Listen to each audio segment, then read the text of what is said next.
Welcome to the webinar. We're just going to give it about a minute or so to let people trickle in. I see that so far we have 10 people tuned in. As you come in, I encourage folks to write in the chat where they're coming from. And this chat box will be your friend throughout the webinar. That'll be your way to communicate with myself and with the three presenters we have joining us today, and Nithya, who is the co-facilitator who will be operating in the background.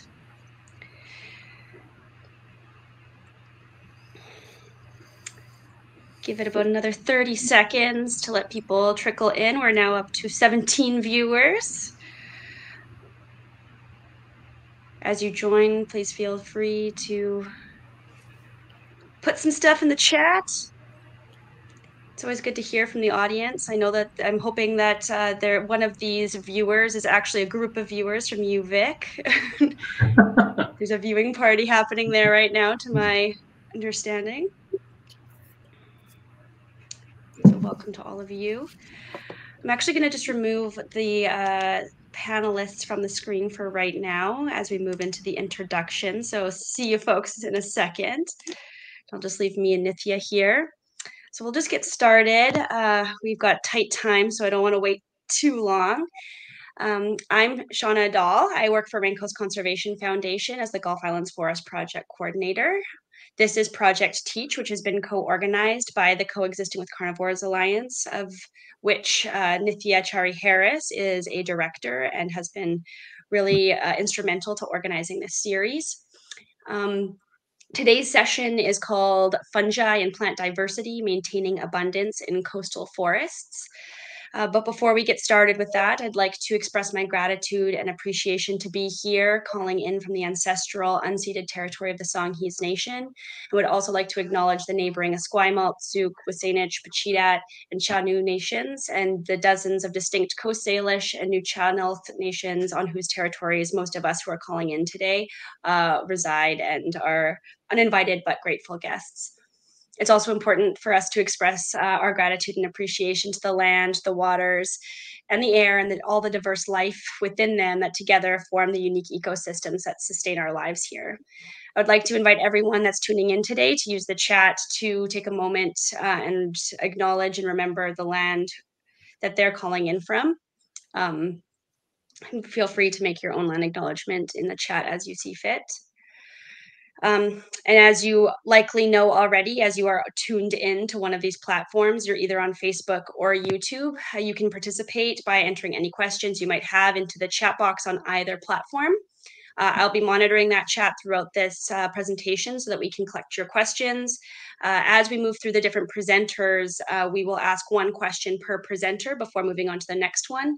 If you don't hear your question happen right away, don't worry. We will have some time at the end to address any of those questions that have piled up throughout the presentations.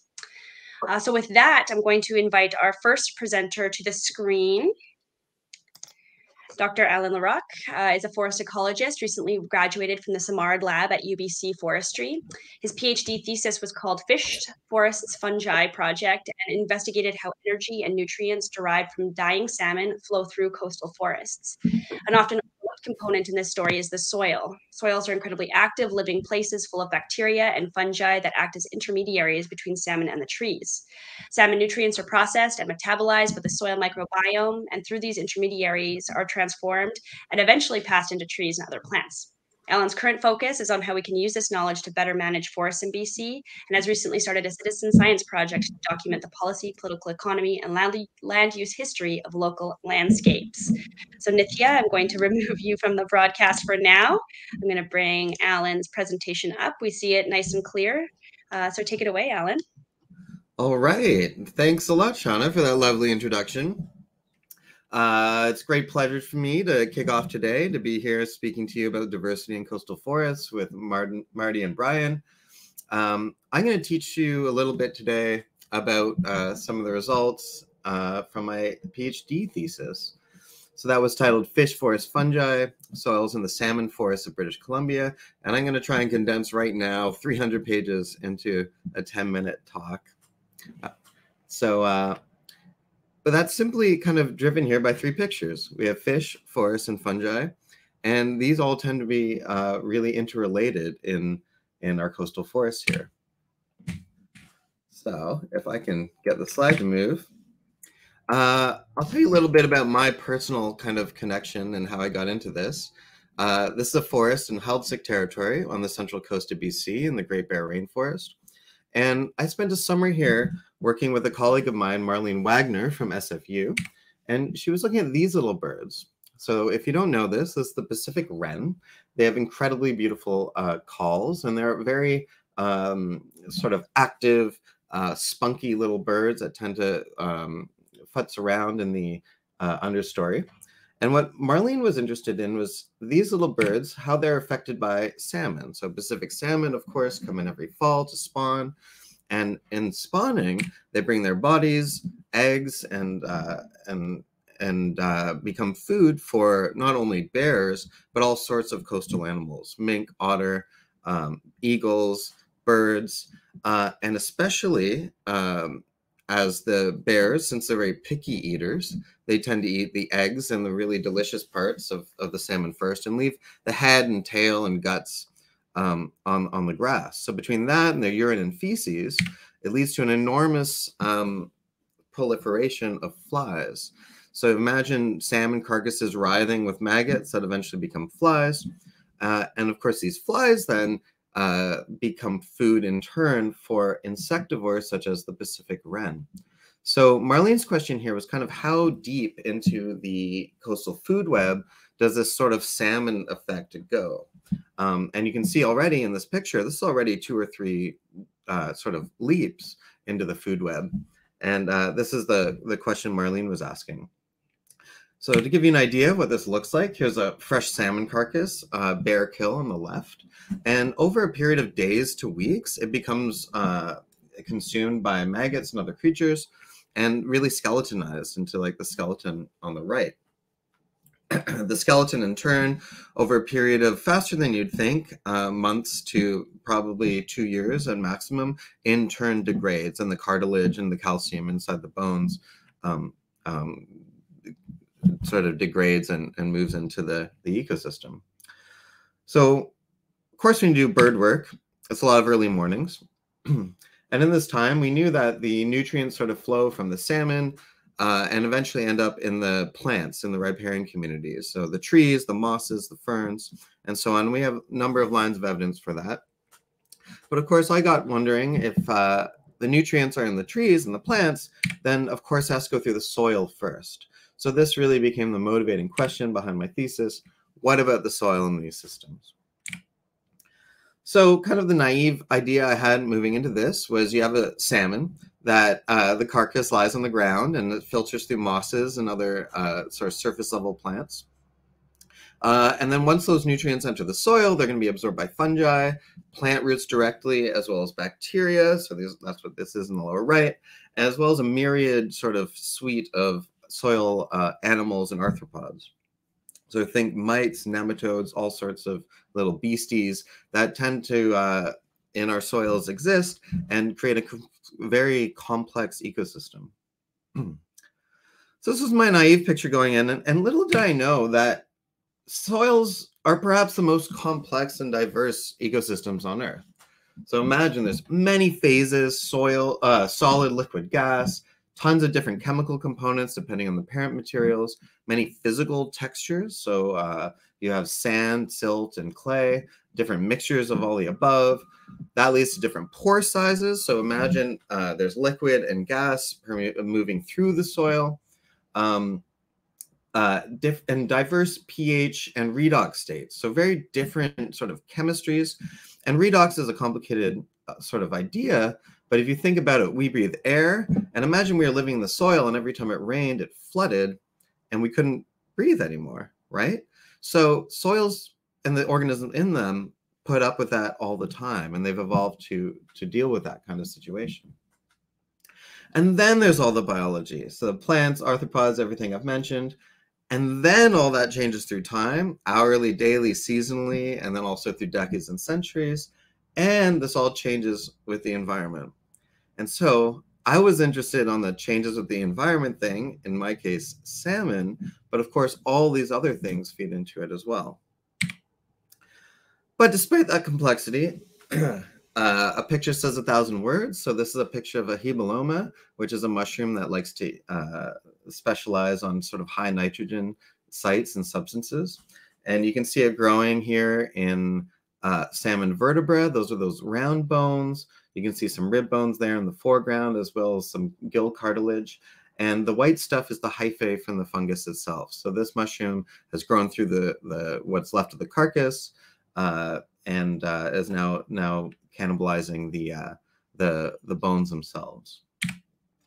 Here's some hyphae just on the surface of moss on top of a salmon carcass. You can see the gills, gill cartilage below.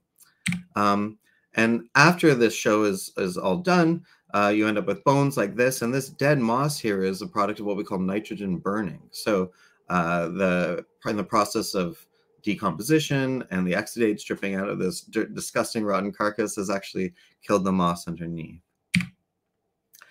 So I found tons of different mushrooms in my work.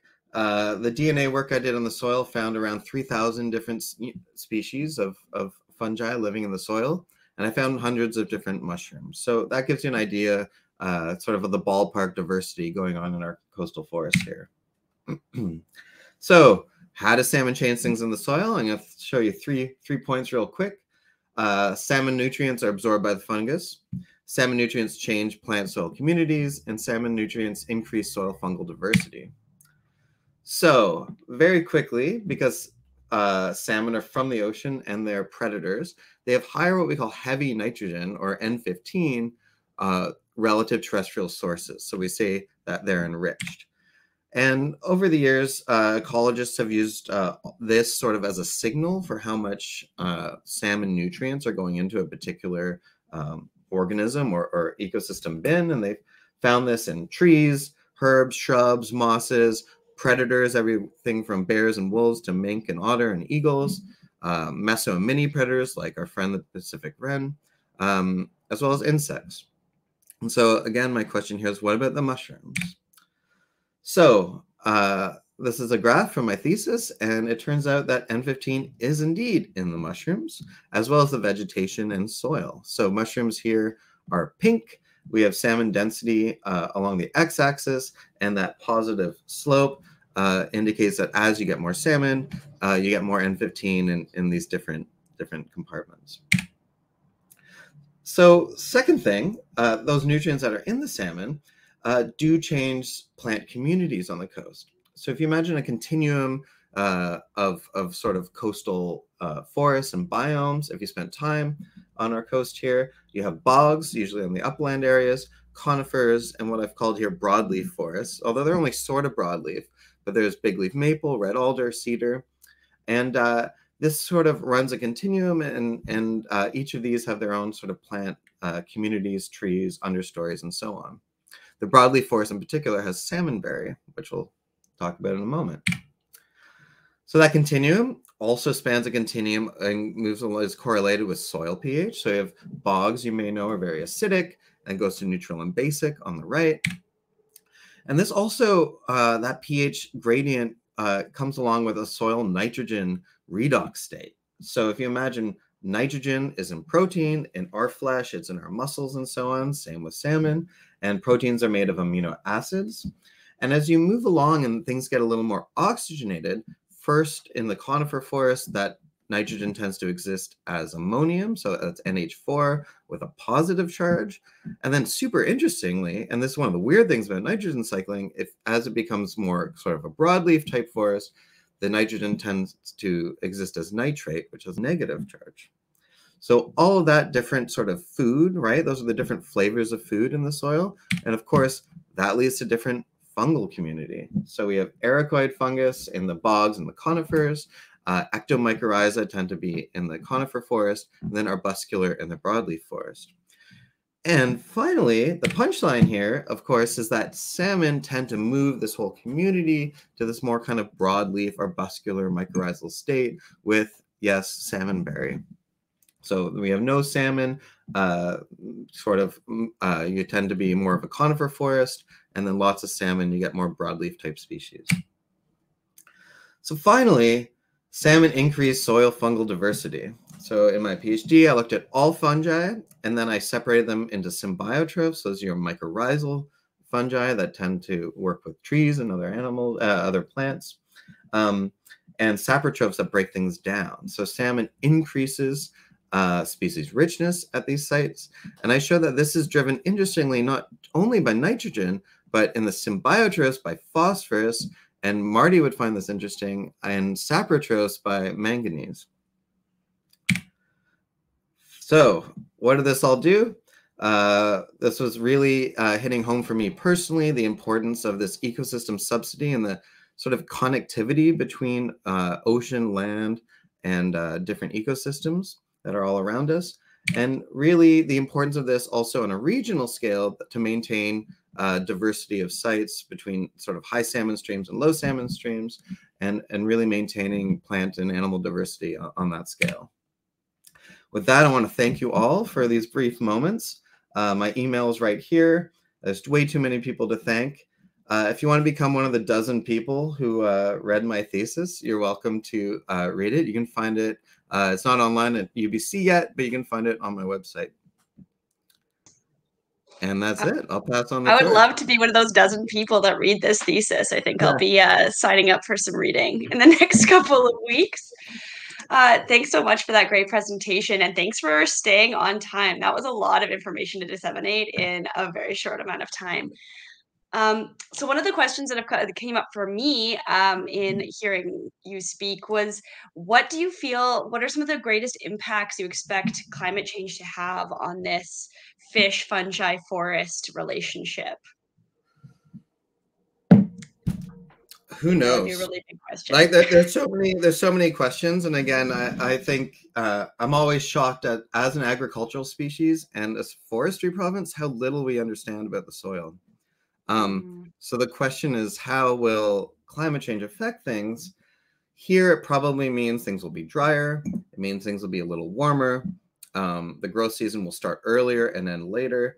So all of those things will change these dynamics. Exactly how? It's really hard to say because we don't really know what they're doing as it is. Totally. So it's all about like figuring it out now, getting that baseline, which I think is probably a solution for a lot of different problems. Thanks so much, Alan. I'm going to remove you from the broadcast for now, and I'm going to welcome Marty to the screen. Hello, Marty. This is Dr. Marty Kranibetter. He is the West Coast Regional Soil Scientist with the BC Ministry of Forests. His areas of interest are soil ecology, biodiversity conservation, carbon sequestration, and forest nutrition and productivity. Marty is a member of the Provincial Soil Science Group, undertaking North American-wide studies in compaction and site organic matter removal, and most recently has been examining nitrogen and phosphorus deficiencies inherent to coastal forests and their interactions on conifer nutrition and forest productivity. So Marty, if you want to share your screen, we'll get that going. We learned earlier this week that Marty is one of the few people in this world who's still just using a single screen.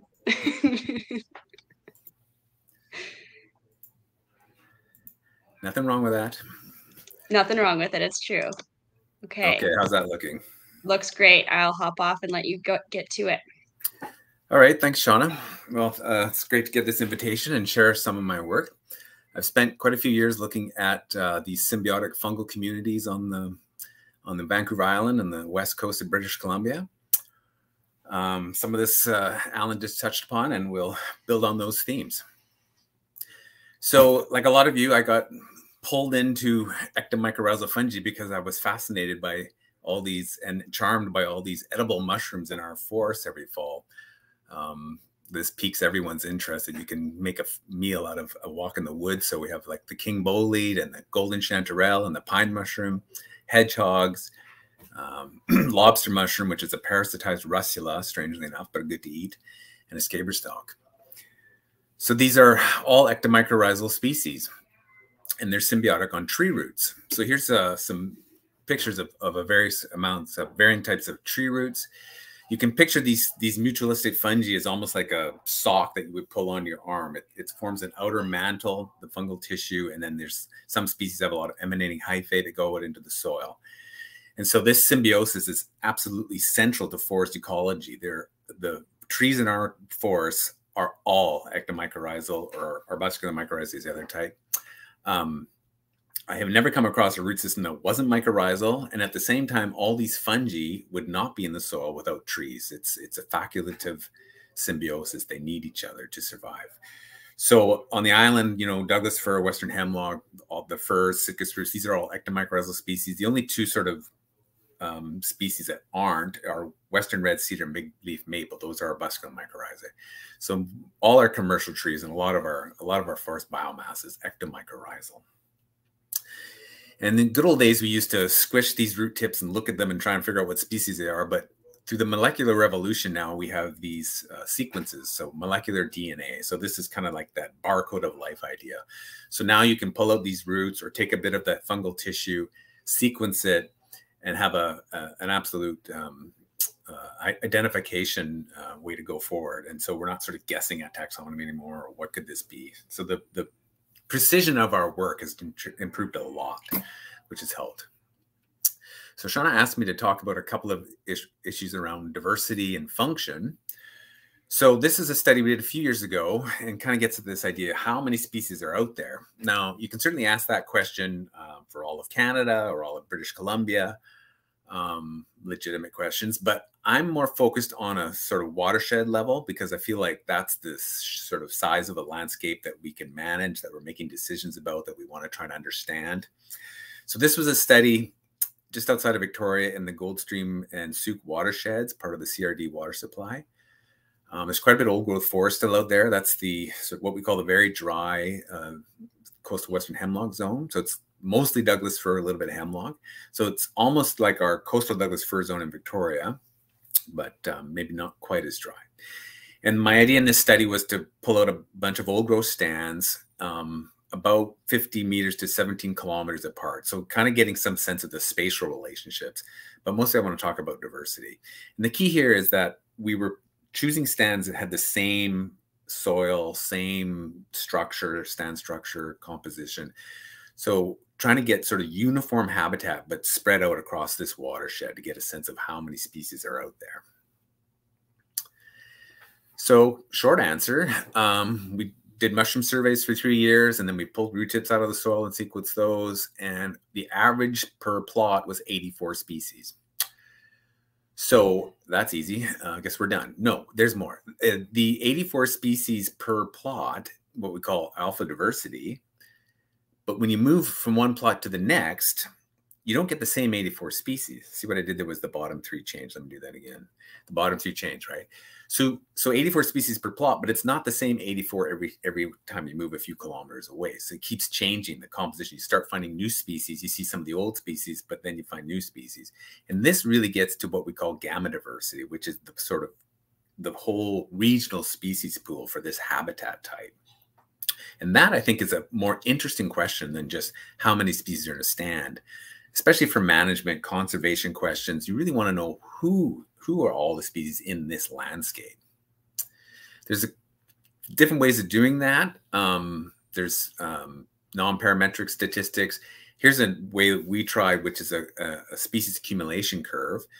So on those 11 plots, as you can see by this curve, you know, the first plot you find the 84, the next plot you might find 40 new ones, and then you keep seeing the old ones again, and your discovery rate starts to plateau, right? And so you can see when you add this up, about 300 species over 5 hectares. So you're discovering quite a few new species as you go.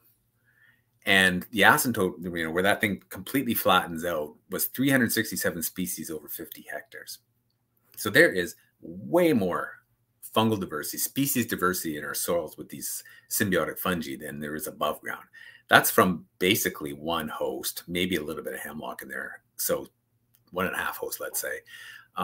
If you were to look at, say, below or a sort of understory diversity like salal and Oregon grape and some of these things, I don't know, you might find 20 species, right? So the diversity of these fungi is kind of mind-boggling. Like, why so many species? And also just illustrates the challenge of we've got this incredibly complex community in this very uniform habitat and a very, you know, tens of kilometers kind of apart. So that's a bit of the challenge.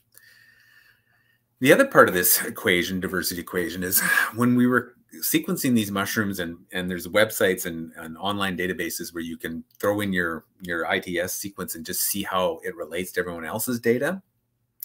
So here's a couple examples. This Cortinarius on the left. You know, when you put that out there, and you'll find like a 99% match with similar vouchers all across the Northern Hemisphere, right? Tons from Europe and Japan and, you know, North America. So we call those cosmopolitan species. They are basically in coniferous forest all over the place, and there's no real constraint on their distribution. But on the flip side, you look at this Russula down here on the right. When you sequence that and blast it, turns out there's only a handful of vouchers, and they're all from the West Coast. And so when I was running through this, you know, that 200 species sort of thing, I kept finding these species that were only on the West Coast. And it really surprised me. I thought there might be, I don't know, a handful. But over half our species, or about half the species in that reservoir study, were endemic, at least at this point in time, because people keep adding new data. But I'm pretty confident that it is a substantial component of our fungal community is endemic to the West Coast. So this raises another question. Why? Why so many local species, right? And in the ecological literature, the basic premise is that there's a bit of a trade-off. You have a little less effective dispersal, perhaps, but maybe higher fitness. So you're more happy in these West Coast ecosystems than you are elsewhere. So there's no need to disperse across, you know, the Rocky Mountains or the ocean. So it's an interesting thought. You know, maybe these endemic species are here because they're particularly fit for our ecosystems. So we've been exploring this a bit. I just want to touch on this with a grad student I'm working with at UVic, Claire McBullen, and Barbara Hawkins is faculty there. And we kind of drill down a little bit as to how important are these endemic species of Ectomycorrhizae. And we have done previous studies with ion uptake and ecoenzymes, the enzymes that the fungi distribute. So there's multiple lines of evidence, and this one we switched gears a little bit. We're not working in the dry side of the island. We're over on the west side of the island, which has quite a bit more water, what we call our coastal western hemlock, very wet maritime. So over 3,000 millimeters of rain. And we were on these nice productive ecosystems, probably similar to what Alan was just describing with his salmon work. Really good nitrogen availability, but also very poor phosphorus availability. So these soils are very podzolized, and you lose a lot of phosphorus. So it's a bit of an atypical habitat, but in and a very important ecosystem on the West Coast. So we looked at these ecosystems up between Banfield and Port Renfrew to get a sense of what the endemics were doing.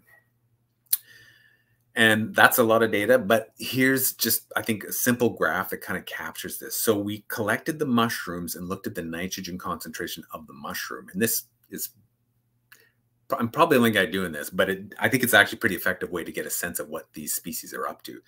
So you can see on the left, some species are up to 6% nitrogen, whereas at the low end, more like 3% nitrogen. So there's about a twofold difference in how much nitrogen is in these species. And when you kind of look at the top 12, 9 of the 12 were endemic species, right? So I wouldn't say endemics are exclusively of higher fitness in these ecosystems, but it really seems to skew to the endemics. We keep finding better nutrition for endemic species on balance. And that's sort of backed up by some of that earlier work I discussed. And the other thing too is, of course, when you're on these ecosystems like this Amanita constricta at the top, or this Anosebe on the left, this Lactarius on the right, you find these fruiting all over these soils, all over those plots, in these rich nitrogen, low phosphorus, wet soils. The moment you kind of move off and start going to an upland site that's much drier, or come, you know, across the island to these drier ecosystems again, you do not see these species whatsoever. So they're very abundant but local in their distribution, highly fixated, what do we call locally adapted, these endemics. And it's sort of backed up by this spore crop nutrition and some other lines of evidence. So some of the implications, you know, of this kind of work is what I call my hockey stick of doom here. The worst case scenario, progressive clear cuts replanted as monocultures, 50-year rotation age. That's something we do management-wise or have done in the past. And then on top of that, now we're looking at rapid climate warming. And this idea that, yeah, we have all this diversity in our forests right now, but the trajectory is going down. And this is a made up graph, of course, but I just want to illustrate the point. Years from now, I purposefully chose centuries as that x-axis because nature's pretty resilient and things don't just fall apart instantly, but there's this constant nickel and diming. And my concern is that, yes, 2 or 3 centuries from now, we're just left with the most sort of weedy cosmopolitan species. And we've lost so many of these cool, locally adapted endemics and just general diversity in total, right? So what can we do about that? Well, the best approach beyond, say, park everything is retention forestry. So retention forestry is this idea that you manage disturbances to look a little bit more like natural disturbances, where you don't just do this progressive clear cut from shore to alpine, but you leave this structure in place, these mature stands.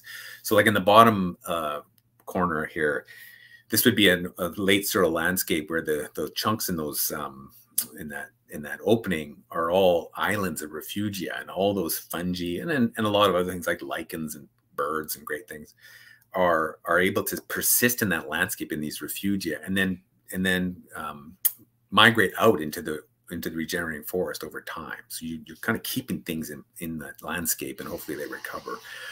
And in a lot of landscapes around like the South Island here, where there's been such a long history of logging, we don't have a lot of late Searle to begin with. And so like this picture on the top right outside of Cowichan, that's a second growth stand, probably like 60 years old. And by leaving that structure, really what I would call that is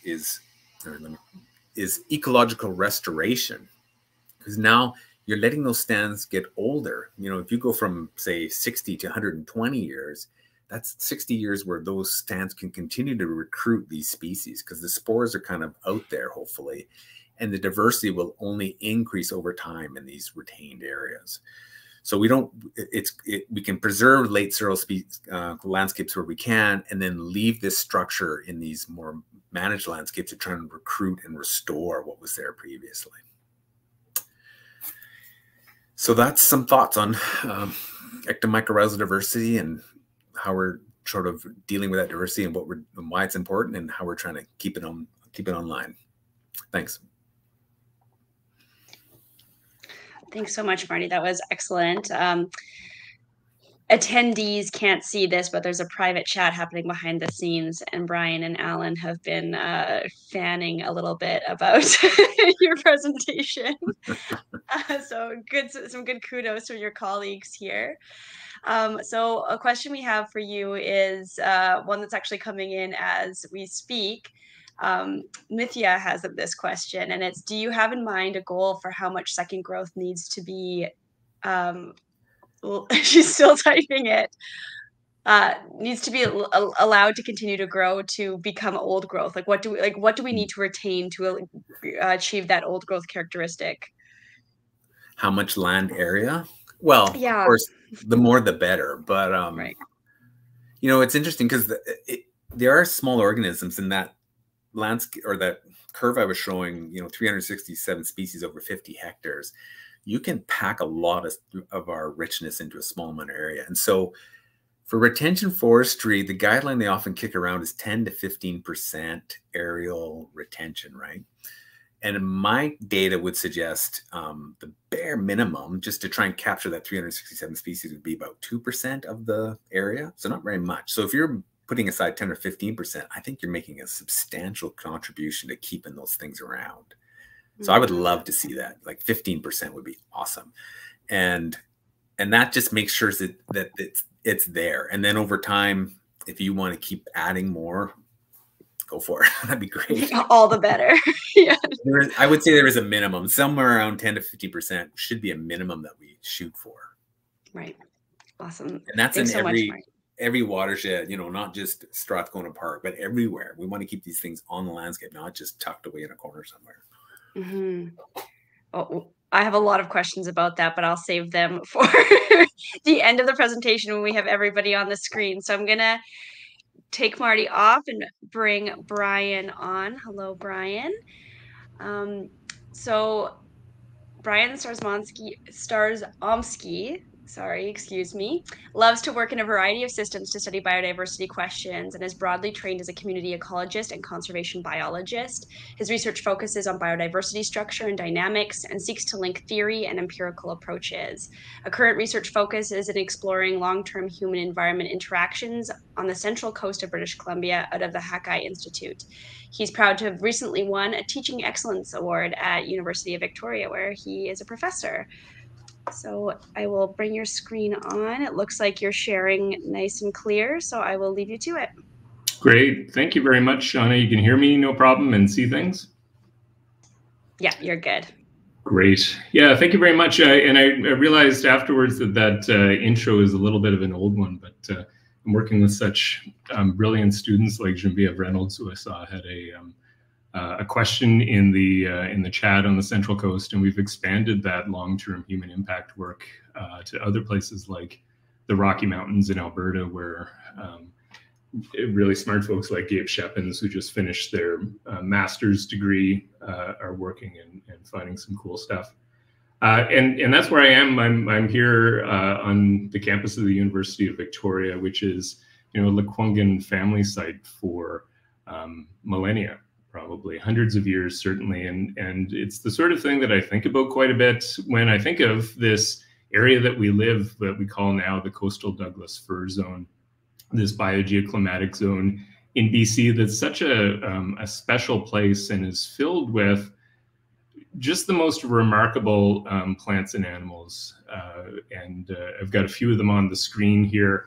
All of these species are species that are largely restricted, in some cases entirely restricted, to the Coastal Douglas Fir Zone here in British Columbia, and are often endangered and threatened species. And that's a bit about what I'm going to talk about today. I'm going to go up to a slightly bigger scale than some of the fungal work that's been so cool and that we've heard so much about so far. So I'm going to show some photos of some really rare and interesting plants. And yes, those monotropes and so on, as Ellen is putting into the private chat. Just some very interesting things that we've got here in the Coastal Douglas Fir Zone.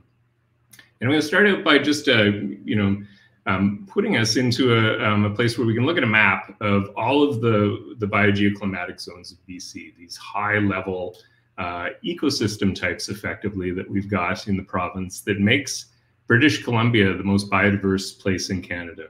We have probably fully half of all of the species or all of the biodiversity in the country here in this province. It's just remarkable, and it's largely because we have all of these different habitat types or ecosystem types that arise as a combination of our landscapes. You know, the big mountains, the coast, dry interior.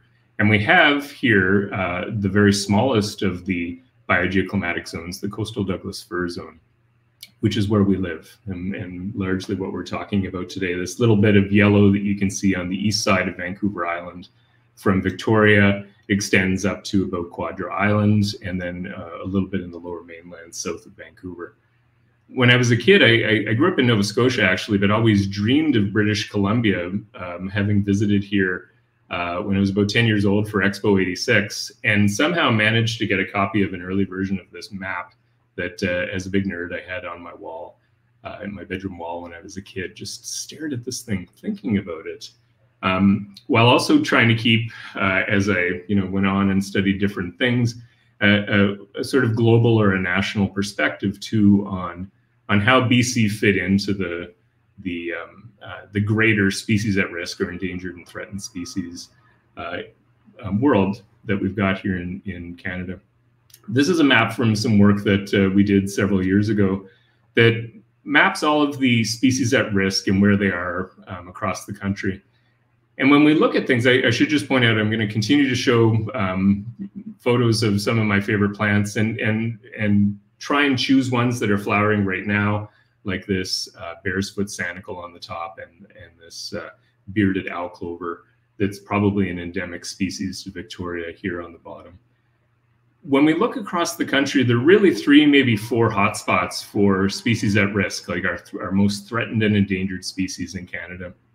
And they're They're dominantly right along the border. So they're in southern Canada, where most of our biodiversity is. Things like this deltoid balsam root on the top, and this very weird liverwort called Texas balloonwort on the bottom, a thing that's weird and beautiful and found in Canada really only here around Victoria, up to about Hornby Island. And you can see I've circled these 3 areas that show, for example, southern Vancouver Island, the coastal Douglas fir zone that we talked about, the South Okanagan, parts of southeastern Alberta and southwestern Saskatchewan, and southern Ontario. And what's neat about this is that a lot of the species that we find in Canada that are at risk are often found in the very leading edge of their ranges. So for example, this is Camas that you can see here on the right, this beautiful, one of 2 beautiful Camas species that exist in the coastal Douglas fir zone that only exist here because of the long-term human management of these landscapes. But you can see that it just barely gets into Canada. This in red is the present day distribution of Garry oak ecosystems. So we're talking about a tree species, and you probably know that Garry oaks are only found in the coastal Douglas fir zone, the very driest part, and in a couple of places in the lower mainland near Abbotsford, and maybe most famously near Yale in the Fraser Canyon. Well, it turns out this is a really common pattern for species at risk in Canada. And we can go and look at, for example, iNaturalist data. This is data that maybe you have collected yourself, which is really remarkable. You get these distributions of species that just get into Canada. But what's neat about this, and not just Garry oak ecosystems, the dry part of the coastal Douglas fir biogeoclematic zone, is that all of these ecosystems that just barely poke into Canada have largely been destroyed. So in the coastal Douglas fir zone, more than 95% of all of the Garry oak ecosystems have been destroyed since the colonization in about 1850. And the rest is severely degraded. Much of what we find in the understory or in Garry oak ecosystems, or we go into Douglas fir forests now, is actually often invasive species, especially so in these Garry oak savannas, where probably 99% of the biomass is invasive grasses. So we know and we love these places, and we appreciate the human management that went into managing these places by burning them and keeping Douglas fir at bay and so on to keep these savannas open. But they're severely degraded and yet filled with the most glorious wildflower show of anywhere in Canada, including these shooting stars from Trial Island, which is a small island off the south coast of Victoria that is the highest density of endangered and threatened species anywhere in Canada. But it's not just these open areas as well. We have places that are filled with these wonderful, rare, and beautiful understory plants that are found nowhere else in Canada. Really, it really shows how special this coastal Douglas fir zone is. It's an area of really high diversity in already the most diverse province in Canada. So things like the spring gold on the left and these sea blush on Galiano Island on the right. We can take a different kind of look at the biogeoclimatic zones in British Columbia by looking at what parts of the zones have actually been most impacted by people, and that's what's here in black. A lot of people are very surprised to see that so much of the southeast, this boreal forest that is the subboreal pine and spruce biogeoclimatic zone, so much of it has been changed due to oil and gas and development of hydropower like the Site C Dam. But when we look at the places that people want to live, from Prince George south, all of those areas are heavily dominated by human activities. But the one that is most dominated by human activities is this coastal Douglas fir zone that we're talking about today, the one that we live in, that so many people want to live in the country. And this is some work done by a student of mine named Nancy Shackelford, who's now a professor here at the University of Victoria. She did this wonderful work to show that when you look at all of the different accumulating impacts of people, or cumulative effects of people, the coastal Douglas fir zone is completely dominated by human use through things like agriculture, where roads are and their impacts near the roads, the infrastructure like where I am right now, my office at UVic, or your home, or shopping malls and so on, that the entire biogeoclimatic zone is dominated by people. And yet this biogeoclimatic zone is also the place with the highest density of these really interesting species of plants that we really love, like golden paintbrush. And again, you see this sort of pattern developing or repeating itself, where these are species that just barely get into Canada. And some people might think, well, maybe we shouldn't worry about them because most of their range is in the United States. But it turns out that all of these areas in the United States are also doing very poorly. This is a species at risk throughout its range, and some of the best populations are here in Canada, especially on Trial Island. We also have huge numbers of what are called endemic species, like this McCown's meadow foam. You can see its entire range in the world. It extends from Victoria, from about Rocky Point up to Hornby Island, effectively. It's found nowhere else in the world. These special plants in the understory of places and in Garry Oak ecosystems that are at risk, found nowhere else in the world in this very human-dominated landscape. And we have other things, like, for example, this really beautiful paintbrush called Victoria's owl clover, Castanea victoriae, that's endangered and found only in the world in Canada and only in the world around Victoria. And its habitat has been reduced down to probably less than the size of a coffee shop at the moment. So we have these at-risk things that are found nowhere else in the world. So what's kind of neat about this is that here we have the most human-dominated landscape in British Columbia, this lovely coastal Douglas fir zone that we live in. It's filled with rare species that are often found only here in Canada, or even in the world. They're these narrow endemics. And they're often at the leading edges of ranges. And even though it's at the leading edge of the range, further to the south where there might be more habitat, they're typically also endangered or not doing very well there. And maybe most crucially is that because they're right at the edge of the range, they're the populations that are going to provide the individuals that are going to move first with climate change. And this is really important. This is one of the really great reasons why the coastal Douglas fir zone is so important. We have these species that are primed to move as climate change forces them to move northward and poleward and upward. Finally, the last thing that I'll say is that we have all of these remarkable rare species. Some of them are liverworts, some of them are mosses, some of them are these wonderful carrot relatives like sanicles. Some aren't at risk, but are very susceptible to human activities. We don't actually have an Endangered Species Act in British Columbia that would help us to have the tools and even the finances to save some of these species. So I think I'll stop there, but I just want to give you a sense of just how special this place is and how remarkable the different plant species are that live in this place. Thanks. Thanks so much, Brian. That was a beautiful presentation. The photography alone was amazing. One of the questions that has come in is, in the CRD, we have an abundance of parks that have coastal Douglas fir and coastal western hemlock forests. What types of policies need to be in place in these parks to protect species at risk as we see the impacts of climate change increase in this area? Oh yeah, that's a wonderful question. I would say there's a couple of things. There's some things that we can do ourselves as individuals that are really good. One thing is that just documenting the locations of plant species, any species actually, more and more biodiversity data is really helpful for understanding where things are and how to potentially protect those very species-rich places. So using iNaturalist, for example, to record what it is that you see. The other thing is that there's a lot of really great work going on in removing invasive species. That's our really big issue with the remaining wildish places in the CRD. Is they're filled with lots of species at risk, but also lots of invasive species that are outcompeting them for space.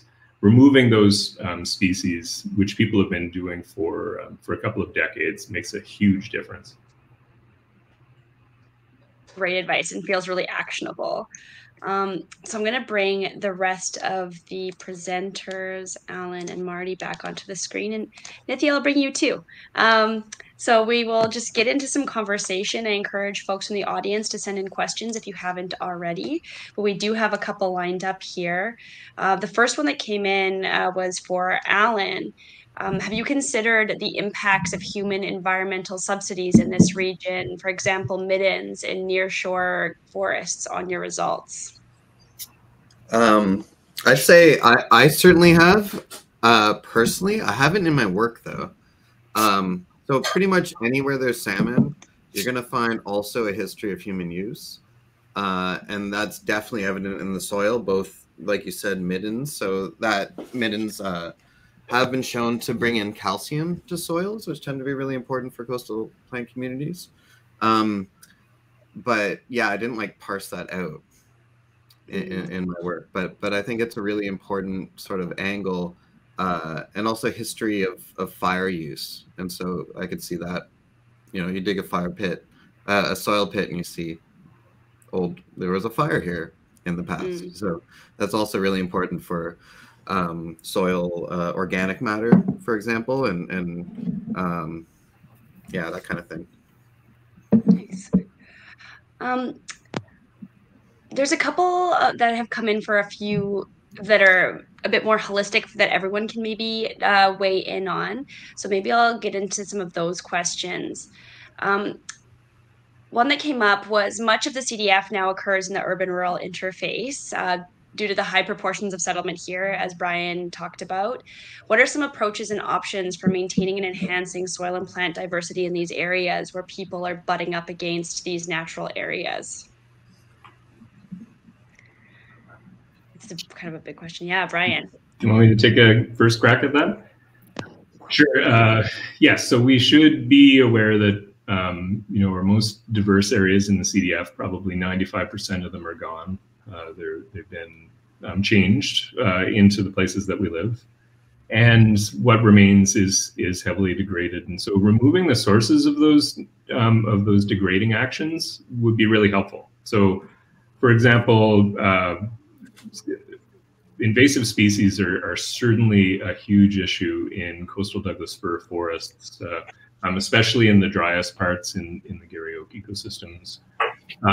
So that's one thing, is thinking about invasive species and removing them, although we tend to stop at the grasses because they're so difficult to remove, even though they are probably most of the biomass. The other thing actually probably relates to the way that people use those sites. And it's pretty important for example, dogs to be leashed in places, and in a lot of places that are quite sensitive, simply because they'll dig up things. I watched a dog actually dig up about a third of the population of one of the rarest plants in Canada a couple of summers ago, or a couple of winters ago, and I went to say something, and was responded to very aggressively. They also move around a fair number of invasive species when they're not leashed. But people should still be in those places. You know, these are places that have been dominated by humans and managed by humans for hundreds or thousands of years, and we're part of the ecosystem. We've got to be out there, but we just have to, restrict a little bit of what we do, I think, in some of these places. I would also be interested, Brian, in the idea of transplanting.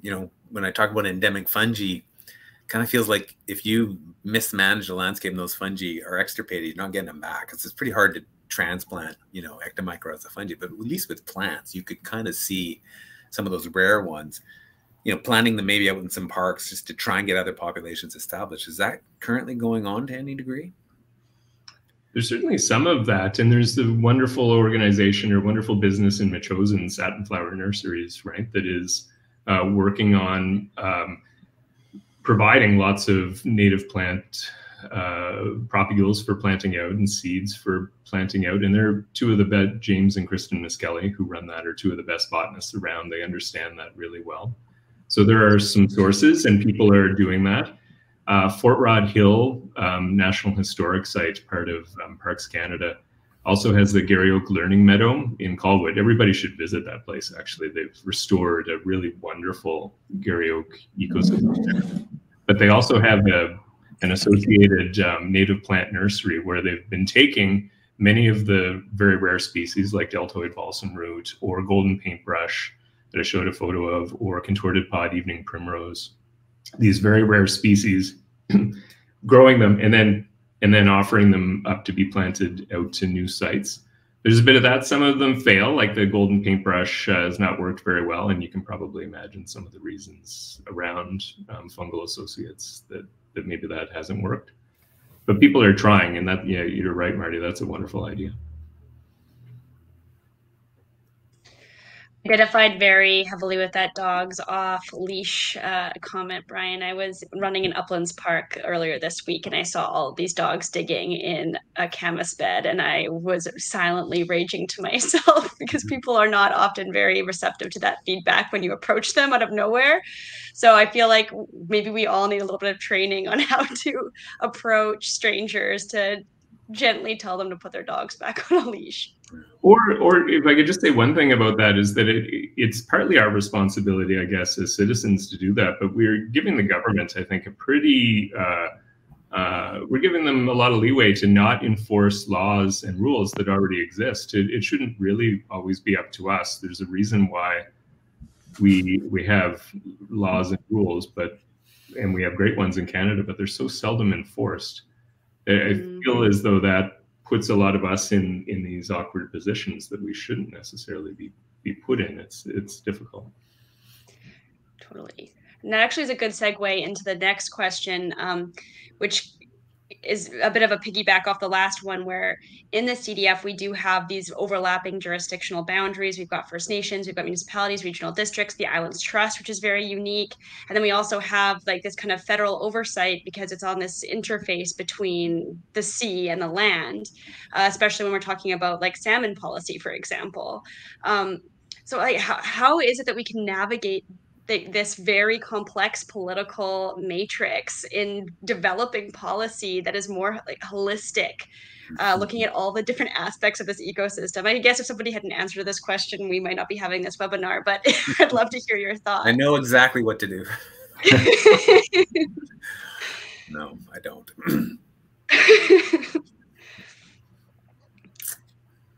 It's difficult. I personally, I think that an Endangered Species Act would actually be kind of helpful in that we do have a Federal Species at Risk Act that applies to parks, post offices, and military sites like out at Rocky Point, but it's a very small proportion. Doesn't have much to do with private land or provincial land unless there's a really big problem. Whereas an Endangered Species Act in BC would have to be developed in consultation with those people and with all those groups. And it might be a bit of a locus to bring people together to think about that. It's certainly not perfect, but we need something that provides more options for dealing with the huge number of endangered species that we've got in the CDF. And it's not just plants. Like you said, it extends into the ocean. We've got lots of issues with whales and so on.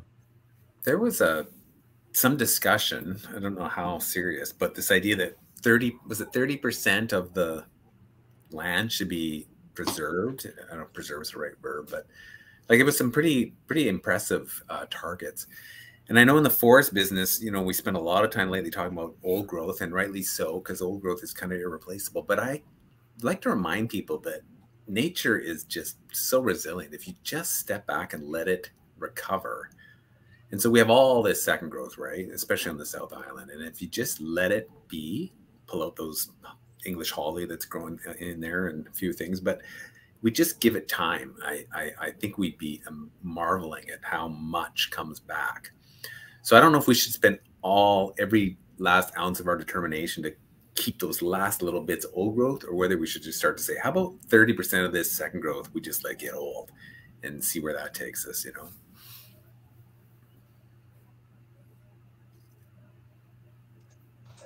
Those are great thoughts. We're actually approaching the end of this session. I wish that we would have scheduled 2 or 3 hours to continue this conversation. But I'll ask one last question just to round off our discussion. This one actually comes from Nithya. Great question. Marty mentioned retention forestry. Is there a possibility of doing retention urban development to allow fungi and biodiversity to flourish in cities? Well, I often go for little walks in local parks, even fairly small areas like rural roads, and constantly amazed by what I find. So in terms of fragmentation, at least for these fungi that I deal with, even half-hectare stand can have an impressive amount of stuff going on. So I don't think it has to be mile after mile after mile of undisturbed forest. We can certainly keep some cool species around. Yeah, and we have examples of that in places like Harling Point or the Chinese cemetery, a little 2-meter stretch along the front of the cemetery, and then another 10 square meters or so up on the rocks at the point. It's filled with some of the rarest plants in the world and some of the associated insects with that. Just managing these small places can actually provide a place for rare species to live, and hopefully they can spread out from that as people treat other pieces of land differently. Well, that's all that we have time for. Thank you so much for sharing your expertise. Sorry, I put myself on mute there for a second. Thank you all to the audience for joining us for this second session. We're really grateful that we could all learn together in this space. It's been recorded and it won't be available immediately because there are some results that were shared here that are going to be published in the short term. So we will eventually publish this recording at some point, but the folks who got to tune in this time are the lucky few that get to see it for now. We have another session coming up next week, and this one is on fostering forest resilience in the climate change era, featuring William Hammond from the University of Florida, Laurie Daniels from UBC, and Gary Merkel. I'll be at the same time, same place next week, and I really encourage folks to sign up for our solutions session happening at UVic on June 23rd. That's an in-person session, but will also be live streamed. But we'll be talking more about the policy options and how we can actually bring some of these suggestions that our presenters have brought to the table into practice. So with that, I will say goodbye to everyone. Thanks for being here.